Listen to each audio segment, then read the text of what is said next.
Kerry returns to the region after talks late last month produced what he called real progress. With a little more work, he believes, the start of final status negotiations on the Israeli-Palestinian conflict could be within reach. That work's being done with the help of the so-called Middle East Quartet, the United States, the United Nations, the European Union, and Russia. Russian Foreign Minister Sergei Lavrov. Russia is interested in swiftly achieving a solution of resuming direct negotiations between Israel and Palestine. This effort is based on an Arab League peace initiative including land swaps so Israel can keep some Jewish settlements in the West Bank. Israeli Justice Minister Tzipi Livni. I see the role of the international community in the context of the Middle Eastern process as a very high one, and I surely hope that the direct negotiations between the sides will resume.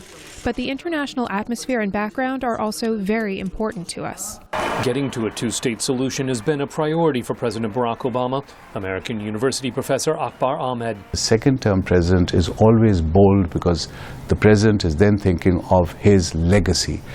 He is now joined by Secretary Kerry, who's a thoughtful man, a man of gravitas, a man who understands the significance of pulling off a peace deal between the Israelis and the Palestinians. Ahmed believes Israeli Prime Minister Benjamin Netanyahu understands what's at stake. The Israelis have to always look at the bigger picture. They have to look at the long term. In the long term, it is in their interest, in their national interest, to have peace and security in that neighborhood. This latest push for peace comes as the Obama administration works to manage expectations from the so-called Arab Spring, says former U.S. Ambassador to Israel Daniel Kurtzer. This is a chronic conflict that so far has defied anyone's ability to resolve it, but it has very much affected American interests. We are part of the problem, at least as seen through the lens of the Arab Street.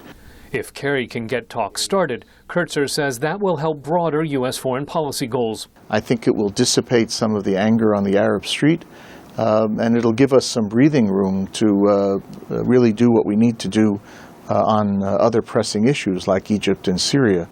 Kerry meets Wednesday with Jordanian Foreign Minister Nasser Judab and with Arab League officials for an update on Mideast peace efforts and for talks on the war in Syria.